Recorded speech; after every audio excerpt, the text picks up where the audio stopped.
Alors, moi, je vais vous parler d'une question hautement stratégique. Ça a échappé à pas mal de gens, mais la question de la souveraineté est hautement stratégique, mais pas forcément comme vous pouvez l'entendre. Tout ce que je vais dire durant mon intervention n'est pas nouveau. C'est une synthèse de mes travaux, de mes écrits, regroupés dans Les mythes fondateurs du choc des civilisations, chapitre 5, sorti en 2016, La mystique de la laïcité, sorti en 2017, et un certain nombre d'articles écrits entre 2015 et 2018, mais surtout entre 2015 et 2017, que vous retrouverez dans le recueil qui va bientôt sortir. Donc là, c'est synthétique. Alors si vous avez des questions, on y reviendra plus tard. Ça va être un petit peu compliqué parce qu'on va rentrer dans les questions de droit. Mais ce que j'écrivais en 2016 dans Les mythes fondateurs, quand j'abordais cette question, je disais qu'il fallait, dès à présent, revenir sur cette notion de souveraineté, la notion véritable de la souveraineté, comme vous allez le voir, pas la souveraineté, la notion pervertie de la souveraineté. Alors, pour comprendre, revenir aux racines du concept de souveraineté moderne, il faut revenir au contexte historique de la naissance de l'État moderne. L'État moderne est né progressivement à partir du XVIe siècle. Vous allez comprendre les causes de son émergence. Alors, l'historien Jacques Bainville, excusez-moi, je suis un peu malade. Merci. L'historien Jacques Bainville nous explique bien ce contexte au XVIe siècle.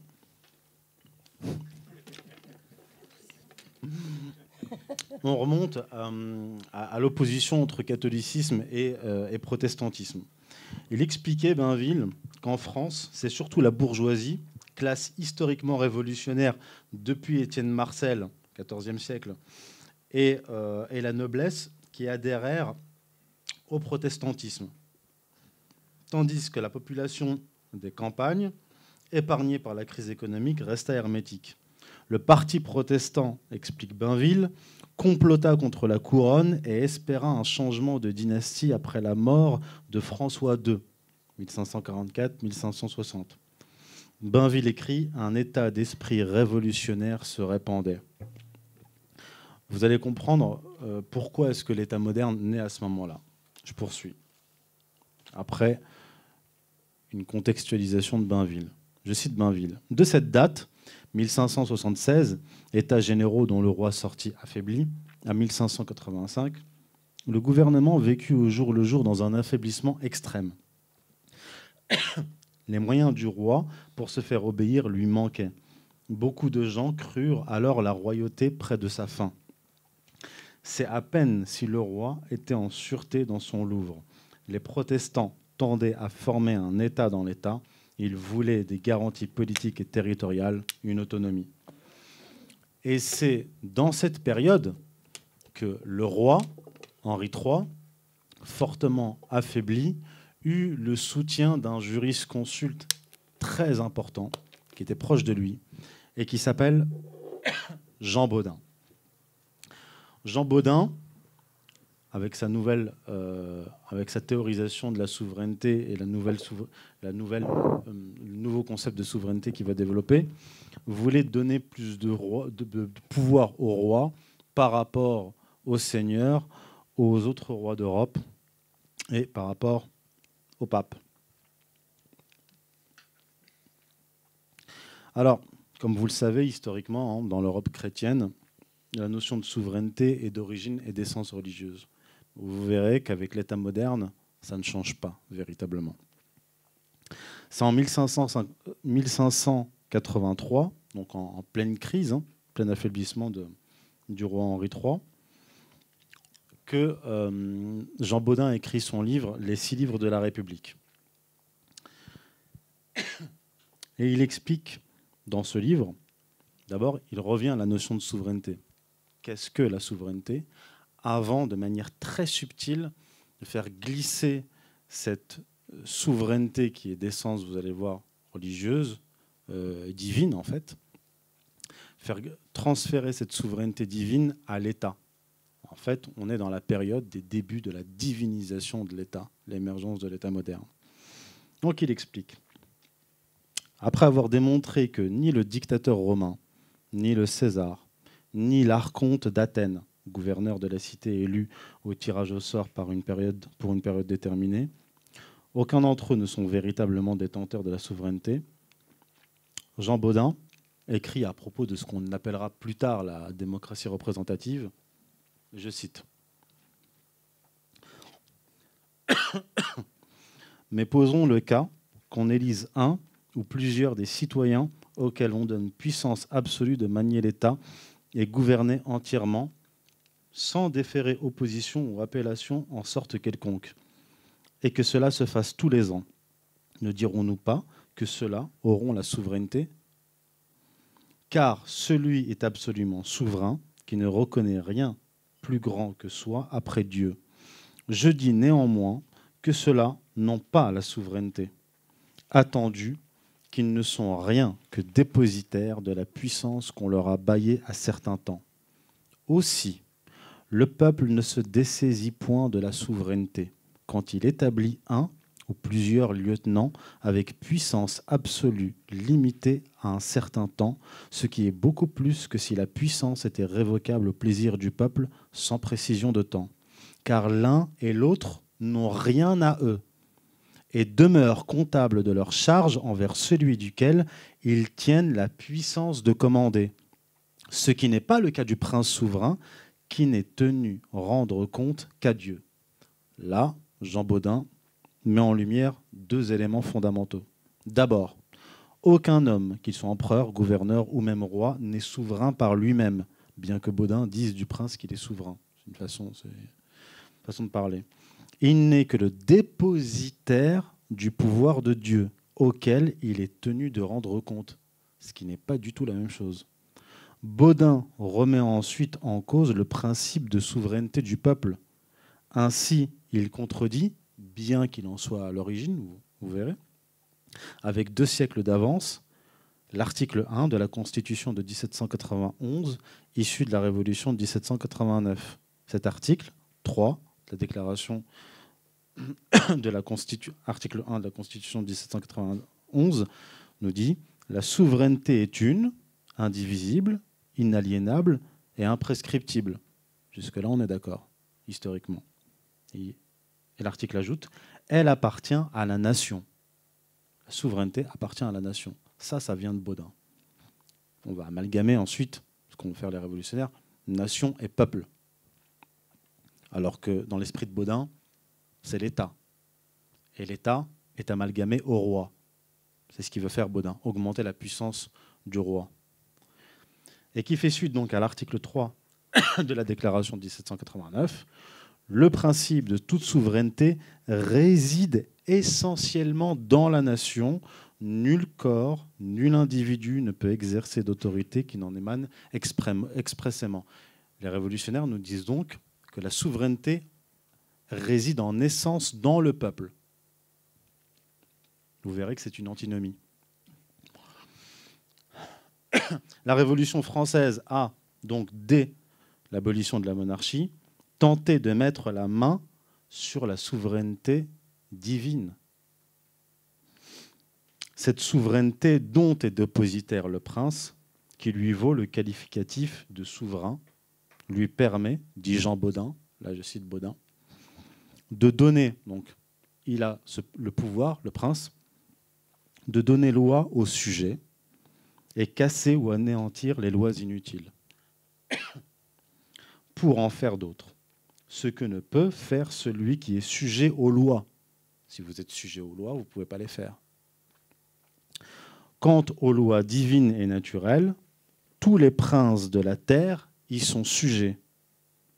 Et il n'est pas en leur puissance d'y contrevenir, s'ils ne veulent être coupables de lèse-majesté divine, faisant guerre à Dieu, sous la grandeur duquel tous les monarques du monde doivent faire joug et baisser la tête en toute crainte et révérence.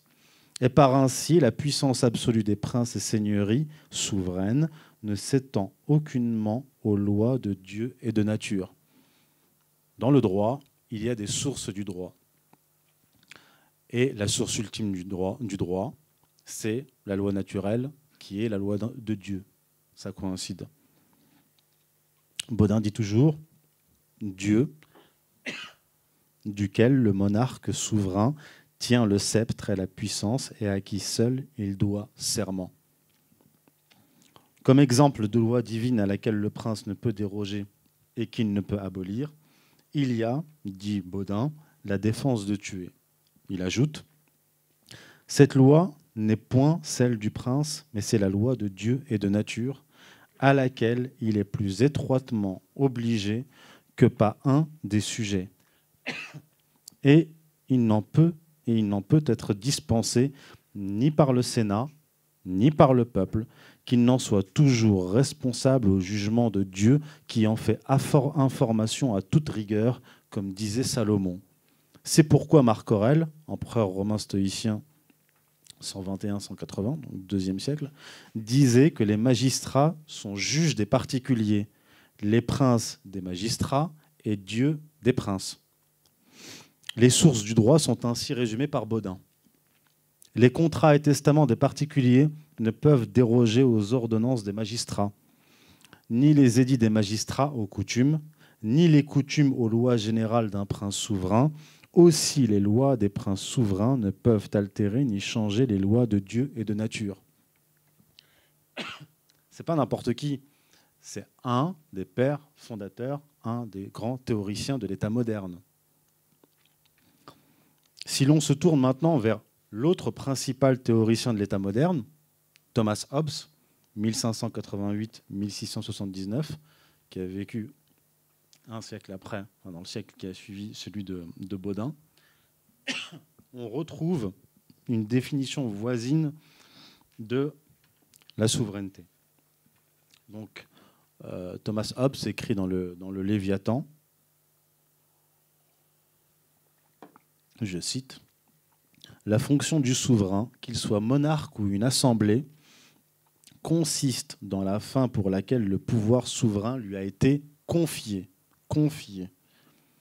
à savoir procurer au peuple la sécurité, fonction à laquelle il est obligé par la loi de nature. » Le président de la République n'est pas obligé de le faire par la loi de nature, puisqu'il ne respecte pas la loi de nature.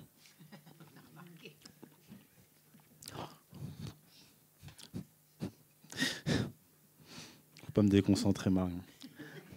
Et il est obligé d'en rendre compte à Dieu, l'auteur de cette loi, et à personne d'autre. Contrairement à ce que l'on fait donc dire à ces deux auteurs, et comme ils l'ont affirmé, les fondements même de leur conception de la forme de l'État moderne, de la République, se trouvent dans la théologie. Thomas Hobbes ajoute « Mais en supposant que mes principes ne soient pas des principes de raison. Cependant, je suis certain que ce sont des principes qu'on peut tirer de l'autorité de l'Écriture. » C'est Hobbes, un des pères de l'État moderne. « Comme je le montrerai quand j'en viendrai à parler du règne de Dieu administré par Moïse sur les Juifs, son peuple particulier, en vertu d'une convention. » Donc, dans son ouvrage Le Léviathan, et en particulier dans les chapitres où il définit la souveraineté, Hobbes s'appuie sur la loi naturelle et le décalogue, les 10 commandements, pour définir les grands principes qui doivent, selon lui, fonder la République. Il parle bien de République. Donc, n'imaginez pas que République signifie ontologiquement athéisme, ou gay pride, ou je ne sais quoi. Alors, Hobbes affirme sans ambiguïté: il n'y a pas de tribunal de justice naturelle, sinon dans la seule conscience où Dieu et non l'homme règnent. Et les lois de Dieu, celles qui obligent tout le genre humain, sont naturelles par rapport à Dieu en tant qu'il est l'auteur de la nature, et sont des lois par rapport au même Dieu en tant qu'il est roi des rois. Il n'est besoin pour connaître entièrement le devoir civil que de savoir quelles sont ces lois de Dieu.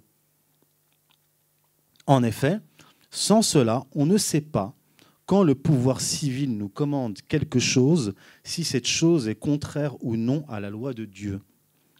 Et ainsi, soit on offense la majesté divine par une trop grande obéissance civile, soit on transgresse les commandements de la République par crainte d'offenser Dieu. Pour éviter ces deux écueils, il est nécessaire d'avoir connaissance des lois divines, c'est-à-dire que les lois de la République doivent être conformes aux lois de Dieu et donc aux lois de nature. Loi de Dieu, loi de nature. Là, on est au XVIIe siècle. 3 siècles plus tôt, sur l'autre rive de la Méditerranée, le père de la sociologie, Ibn Khaldoun, qui était aussi historien, mais c'est le père de la sociologie, explique « L'homme a besoin de vivre en société. » Quelle année 14e siècle. L'homme a besoin de vivre en société, étant incapable de mener une existence individuelle. Or, la conséquence inéluctable de la vie sociale, c'est le désaccord dû à la pression de leurs intérêts opposés. Tant qu'il n'y a pas de modérateur pour les contenir, là on en revient au libéralisme, critique radicale du libéralisme avant l'heure, avant l'émergence du libéralisme. Tant qu'il n'y a pas de modérateur pour les contenir, ces discordances engendrent des conflits qui, à leur tour, peuvent conduire à la disparition de l'espèce humaine. Or, la conservation de l'espèce est un des principaux objectifs de la loi religieuse. Il contredit Adam Smith avec plusieurs siècles d'avance. Adam Smith prétend que la société et le marché, qui est la même chose en fait, pour lui, seront en harmonie car l'opposition des intérêts personnels des uns et des autres mènera à une négociation, comme avec un marchand de tapis, et par la main invisible du marché, pacifiera les rapports humains et les rapports sociaux, ce qui est, on l'a constaté maintenant, absolument faux.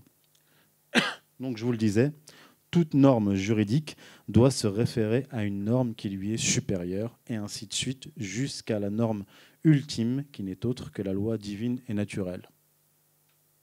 C'est historique. Ce n'est pas un point de vue. Maintenant, j'en viens au transfert de souveraineté. Le début de transfert de souveraineté est théorisé donc par Jean Bodin, je vous l'ai dit. Et ce transfert va être achevé par les révolutionnaires français.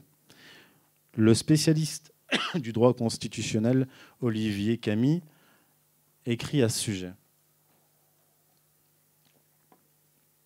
Écoutez bien, c'est important.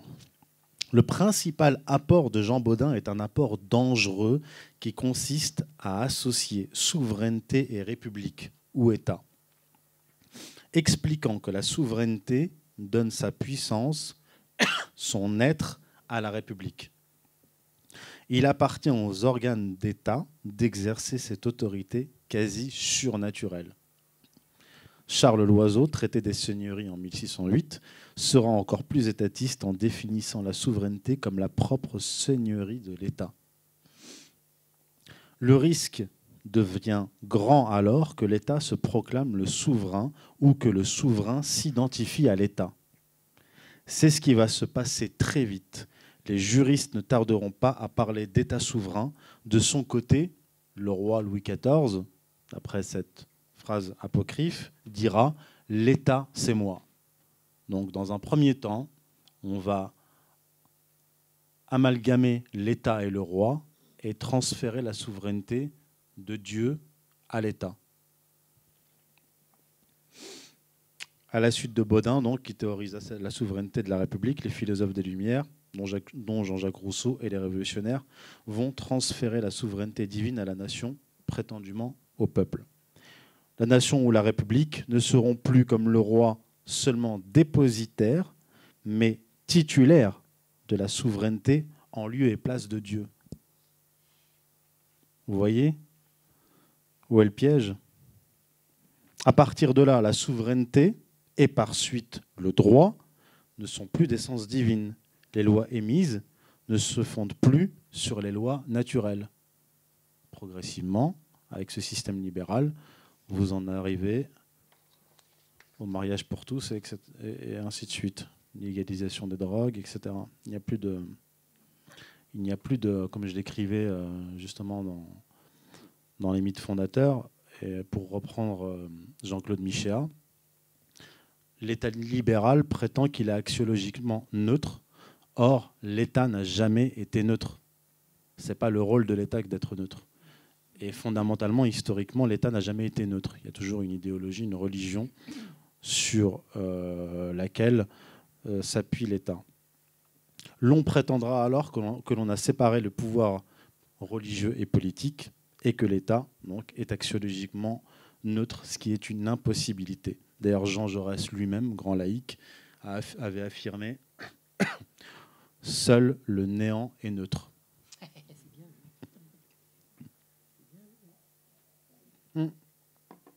Maintenant, quelles sont les conséquences anthropologiques, sociologiques de ce transfert de souveraineté, de l'abandon de cette source ultime du droit qui doivent découler donc des lois naturelles? C'est la privatisation de la religion, transfert de la souveraineté, qui constitue un renversement hiérarchique des ordres, dont le résultat est la lente décomposition de la société. Ce que pointait du doigt Ibn Khaldoun au XIVe siècle et qui est maintenant vérifié. Si on s'appuie par exemple sur les travaux récents du démographe et anthropologue Emmanuel Todd, qui n'est lui-même pas religieux, il est athée, il écrit « Républicanisme, socialisme, communisme se sont en pratique définis contre un catholicisme résiduel qui les structurait pour ainsi dire négativement.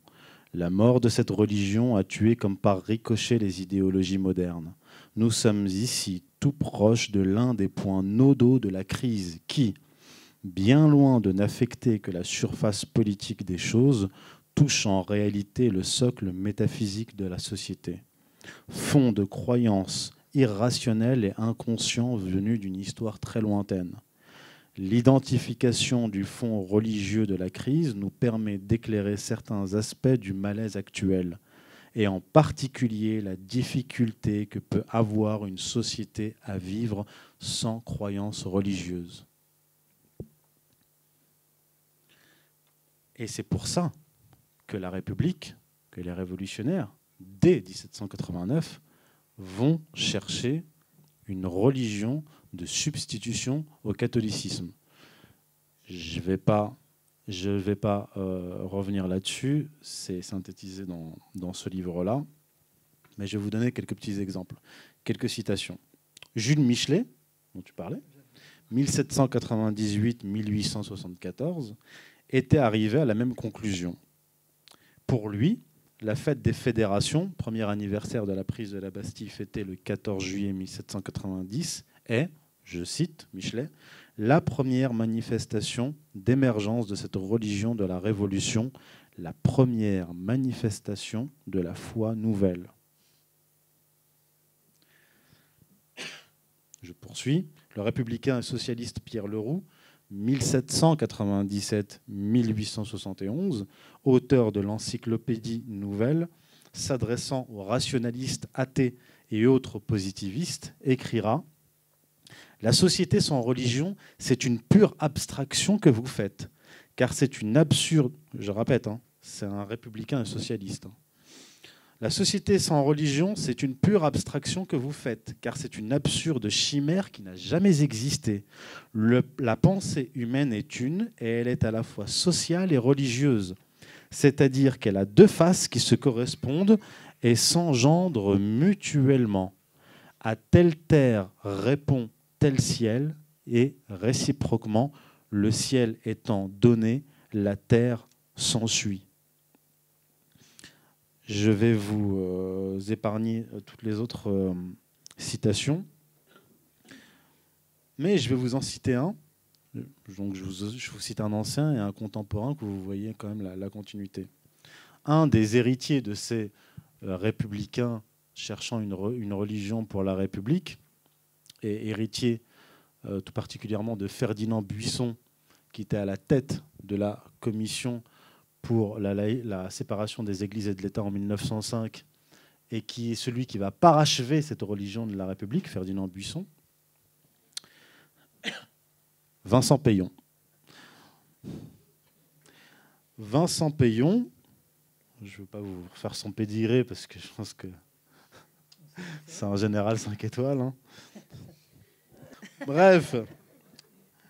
Alors, il nous dit, écoutez bien, il nous dit, l'idée que la République est religieuse est une idée fausse. Très tôt, après l'échec de la constitution civile du clergé, votée en juin 1790, les Jacobins, inquiets du mouvement des prêtres réfractaires et de l'importance en vis-à-vis du mouvement anticlérical, ont mis en œuvre l'idée d'un culte civique et d'une religion de l'avenir. La révolution est en elle-même un projet de régénération. Avec ce projet de régénération, on fait émerger dans l'histoire profane une conception empruntée au vocabulaire religieux qui désigne tantôt la naissance spirituelle du baptême, tantôt la nouvelle vie qui doit suivre la résurrection générale. La Révolution de 1848, mais aussi la Commune, utiliseront à nouveau ce vocabulaire.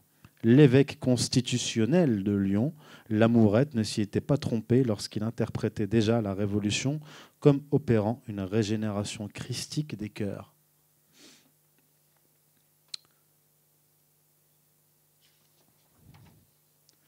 Maintenant,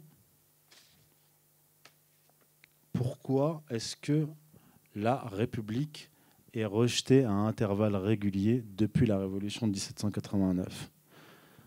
C'est ce dont sont conscients ces républicains, ces idéologues, ces religieux républicains comme Peillon, toute la tradition à laquelle il appartient, de Junius Frey jusqu'à Ferdinand Buisson en passant par Edgar Quinet, à savoir que le peuple ne peut adhérer à un État, à un régime, si il n'y croit pas. Et pour qu'il y croie, il faut qu'il y ait au-dessus du régime une religion, une idéologie, une sorte de lien spirituel entre le peuple et l'État. Pour qu'il y ait un lien entre le peuple et l'État, il faut qu'il y ait une autorité au-dessus de l'État, spirituelle, religieuse, qui lui donne ça, comme le grand prêtre Samuel donna l'onction au premier roi d'Israël, c'est-à-dire la validation. Je vais vous énumérer les régimes qui se sont succédés de 1789 jusqu'à nos jours, jusqu'à la Ve République, et vous allez comprendre à quel point ce régime est instable. C'est parti. La première République 1792-1804, l'Empire 1804-1814, la Restauration 1814-1830, la Révolution de 1830, la Monarchie de Juillet 1830-1848, la Révolution de 1848, la Deuxième République 1848-1852, le Second Empire 1852-1870, la Troisième République 1870-1940, la Révolution nationale du maréchal Pétain, 1940-1944, la Quatrième République, 1946-1958, puis la Cinquième, 1958 à nos jours. J'explique dans ce livre que la greffe ne prend pas parce que sur le plan anthropologique et religieux, pour comprendre l'anthropologie, il faut comprendre la religion. La greffe n'a jamais prise parce que, je vous l'ai dit, il n'y a pas le peuple ne communie pas autour du régime au sens religieux. Et c'est ce qui explique l'origine de la crise actuelle de la Ve République. C'est ce qui m'a permis d'anticiper à la fin de cet ouvrage la crise de la Ve République que nous vivons actuellement. Il y a plusieurs couches à la crise. celle qui m'a le plus intéressé, c'est bien sûr cette couche religieuse. Mais j'ai aussi travaillé sur les couches supérieures. Disons qu'il y a le religieux, puis il y a le social, l'économique, le social, puis vous avez les couches supérieures. Alors, le régime républicain connaît à nouveau sa crise chronique, qui se traduit, comme dans les années 1930, j'avais fait ce parallèle-là lors d'une conférence à Nice en avril-mai 2017, et dans un article que j'avais écrit la même année, par une délégitimation croissante, culminant avec la révolte actuelle et qui se résume en un slogan simple mais significatif, Macron démission. Or, Emmanuel Macron n'est que le dernier avatar de la République, qui est organiquement lié au monde de la finance, comme dans les années 30.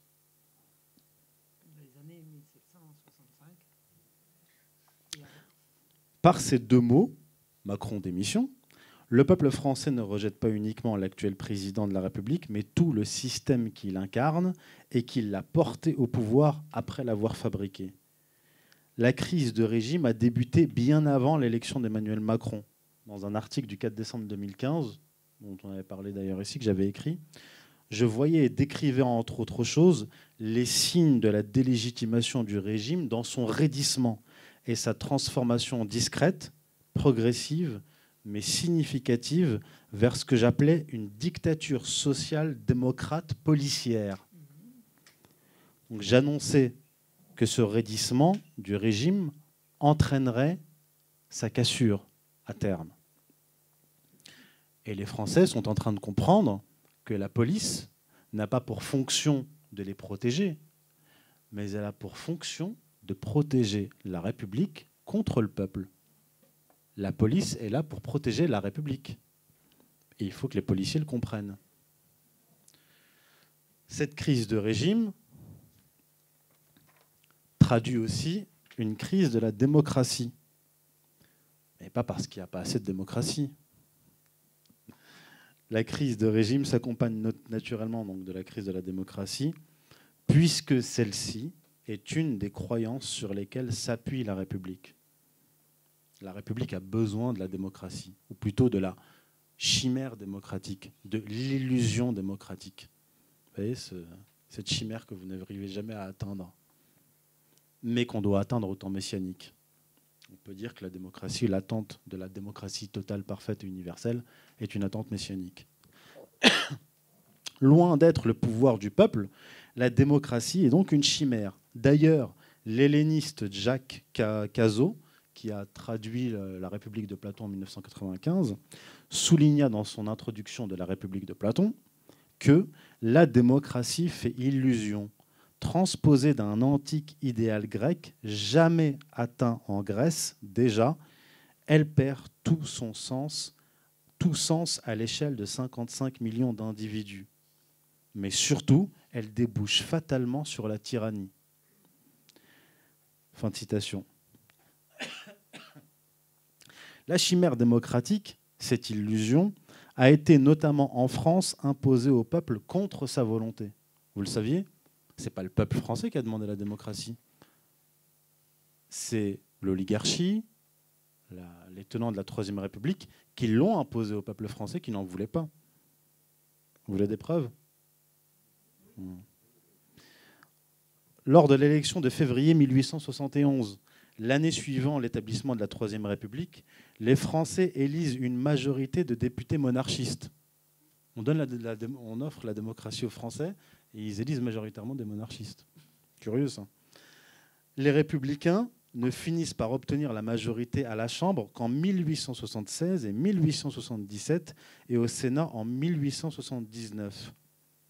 Avec, écrit un historien, Christophe Prochasson, qui est un type de gauche, un historien de gauche, il écrit que c'est avec une sérénité tout à fait surprenante, en fait, suspecte. La religion de la démocratie est revendiquée par les grands prélats de la République eux-mêmes, à l'instar de Ferdinand Buisson, dont je vous ai parlé, 1841-1932, président de la Ligue de l'enseignement, 1902-1906, directeur de l'enseignement primaire, 1879-1896, président de la commission parlementaire chargée de la séparation des églises et de l'État en 1905, qui était accessoirement protestant et franc-maçon, et qui a formalisé définitivement, comme je vous l'ai dit, la religion de la République. Son héritier, toujours, Vincent Payon, écrira à ce propos: Ferdinand Buisson nous découvre aussi la raison pour laquelle la laïcité a besoin de se faire passer pour une religion. C'est une raison... Merci. C'est une raison, en définitive, politique. Cela ne doit pas nous étonner dès lors que le religieux détermine tous les autres ordres. Vincent Payon qui dit ça. Ce que Buisson, disciple de Quinet, Edgar Quinet, avait bien compris. C'est pour asseoir une domination temporelle que le déisme humain a été élevé au rang de religion officielle de l'État. La religion de Buisson est d'abord une religion démocratique. Buisson s'est toujours servi du masque de la religion. C'est toujours Payon qui dit ça. Buisson s'est toujours servi du masque de la religion pour séduire les masses, pour les convaincre de choisir la démocratie qu'elles n'auraient jamais choisie si elle n'avait été ainsi abusée. Fin de citation. C'est donc par le vote démocratique, véritable rituel religieux ayant lieu dans les temples républicains, mairies, écoles, etc., que les citoyens communient et témoignent de leur assentiment, de leur foi en la République. Chaque fois que vous allez voter, c'est ce que vous faites. C'est presque une procession religieuse, mais vous ne le savez pas. Raison pour laquelle la désertion des bureaux de vote alarmait depuis nombre d'années les professionnels de la politique et les idéologues républicains. Pourquoi croyez-vous qu'ils s'alarmaient? Parce qu'à partir du moment où un peuple, une communauté, cesse par les actes de montrer son adhésion à un régime, ça veut dire qu'il n'y croit plus. Dès lors qu'une croyance est remise en cause, l'institution sur laquelle se fonde est vouée à mourir à terme. Et dans la vie d'un État, ce qu'on vit actuellement, c'est le crépuscule, c'est la fin. C'est la vieille personne agonisante. C'était un signe avant-coureur, donc la désertion des bureaux de vote, c'était un signe avant-coureur de l'effondrement du régime. Celui-ci, comme je vous l'ai dit, ne vivant qu'à travers la foi du peuple. C'est là qu'on en arrive au RIC. Le RIC n'est pas proposé pour sauver le peuple, il est proposé pour sauver la République. Le RIC, c'est quoi? C'est une nouvelle chimère démocratique pour régénérer la démocratie. Et on doit régénérer la démocratie parce que l'on doit régénérer la République. Et parce que vous devez payer la dette. La banque et la République sont un couple indissociable. Alors, rentrons dans le détail. Au nombre des chimères démocratiques, l'on peut compter le référendum d'initiative citoyenne, le dernier piège tendu aux Français pour réactiver la croyance en la démocratie. D'accord. Ouais, je vais y arriver. Sachant qu'il y a les arrêts de jeu aussi. D'accord. Ok, bon, j'accélère.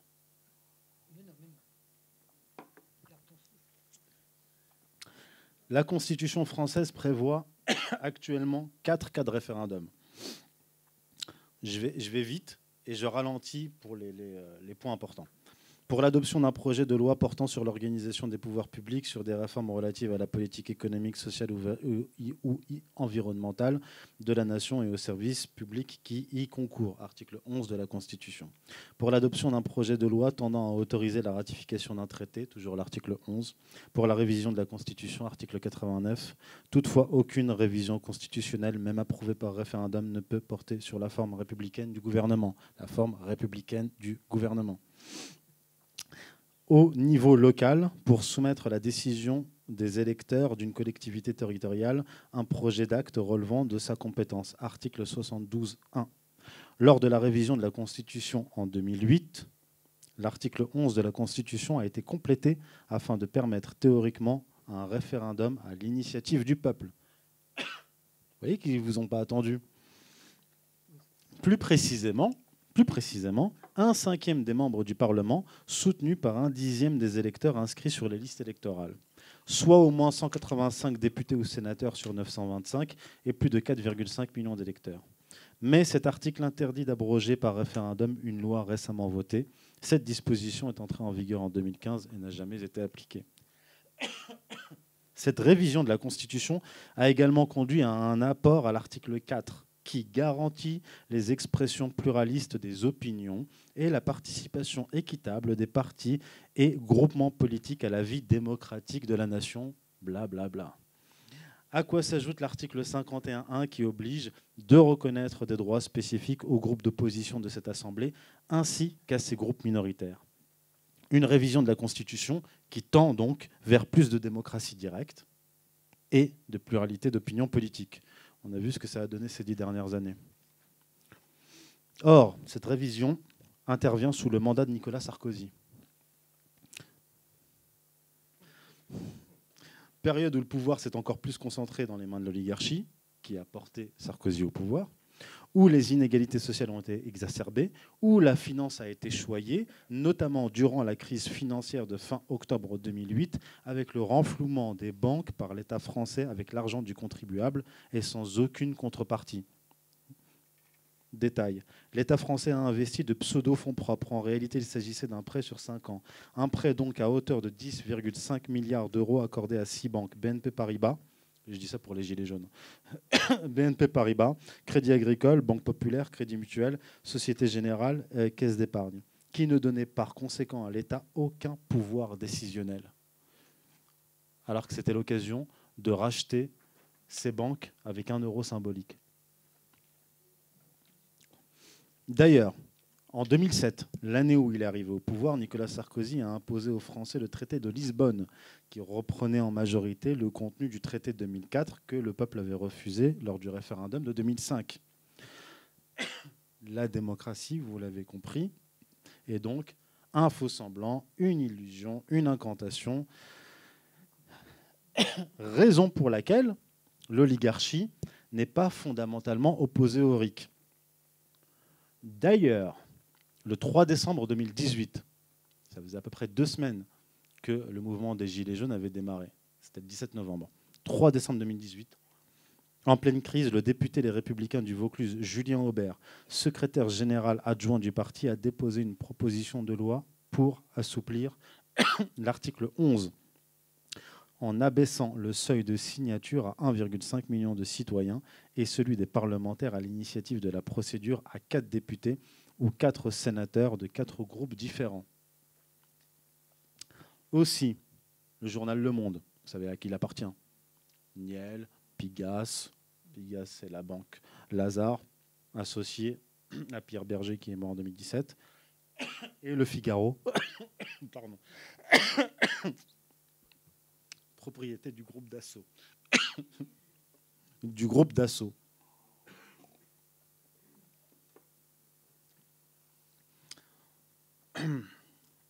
Donc 2 organes de la propagande oligarchique qui se font les promoteurs du RIC. Dans un article du journal Le Monde en date du 7 décembre 2018, on lit 7 décembre.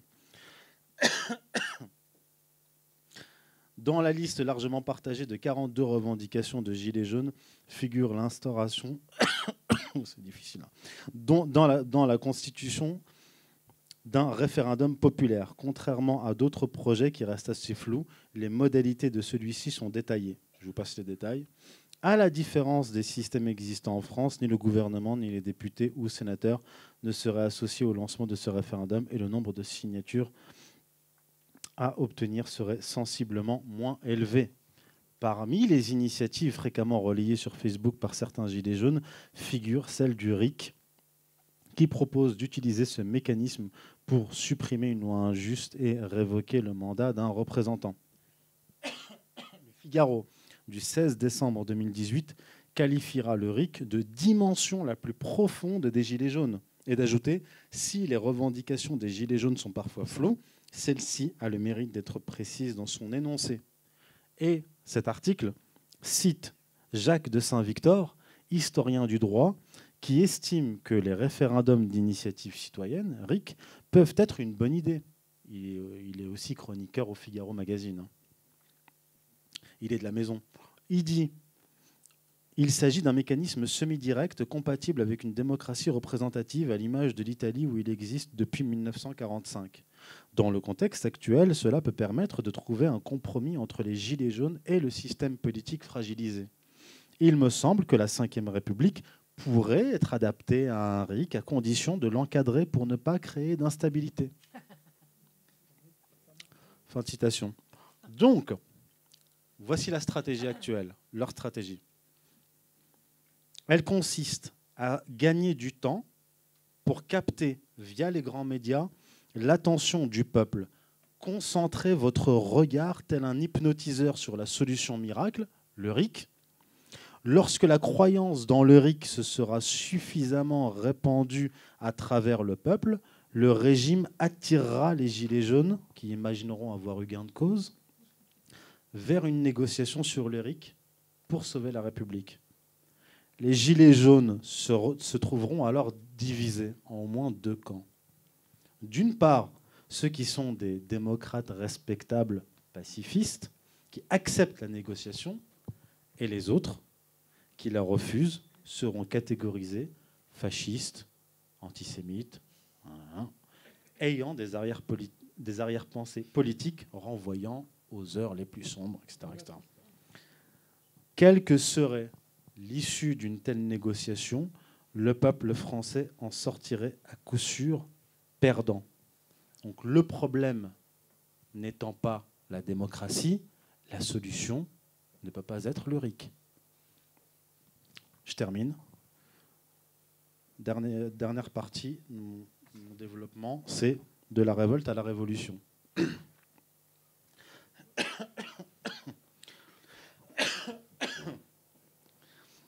Pour dépasser ces pièges, l'on doit se fixer un objectif clair et radical, au sens étymologique du terme, racine. À court et moyen terme et un projet de société à long terme. Emmanuel Macron a eu l'utilité d'un catalyseur de haine déclencheur d'une révolte qui a unifié les Français. Mais pour que la révolte se transforme en révolution, il faut dépasser ce catalyseur de haine. Emmanuel Macron n'est qu'un représentant de l'oligarchie. Par conséquent, sa démission n'est pas suffisante, car il n'est qu'une des innombrables têtes de l'hydre, chaque tête tranchée se régénérant en double. Cette oligarchie est l'ennemi prioritaire, la tête centrale et intelligente de l'hydre que l'on doit impérativement trancher. C'est comme ça qu'Héraclès arrive à tuer l'hydre. Il découpe la tête centrale, qui est la tête intelligente, il la cautérise, tandis que son neveu coupe les autres têtes, et Héraclès prend la tête de l'hydre et l'enterre sous un rocher. Je continue. Cette oligarchie est l'ennemi prioritaire, la tête centrale et intelligente de l'hydre, que l'on doit impérativement trancher. L'objectif premier de cette guerre politique défensive menée contre l'oligarchie consiste à la chasser du pouvoir et de tous les organes de l'État qu'elle a investis. Et ce n'est pas une utopique démocratie directe qui est capable de défendre les intérêts du peuple dans cette guerre politique contre l'oligarchie occidentale. Car, par définition, la démocratie directe consiste en la dilution du pouvoir. Un pouvoir réduit à la nullité dans les faits, un pouvoir liquide rendu dès lors inconséquent. La démocratie directe serait un outil de manipulation mis entre les mains de toutes les puissances d'argent et des lobbies. Je ne vous parle même pas des services de renseignement, ONG, etc. Ces dernières étant bien plus efficaces que le peuple pour faire aboutir leurs projets et défendre leurs intérêts. Non ? Face à la puissance de l'oligarchie globaliste et à ses réseaux, le peuple aura besoin d'un pouvoir solidifié après la tempête révolutionnaire. Cela nécessite une redéfinition et une actualisation de la notion de souveraineté qui doit forcément s'accompagner d'une réflexion sur la source ultime du droit. Je vous remercie. Youssef Indy.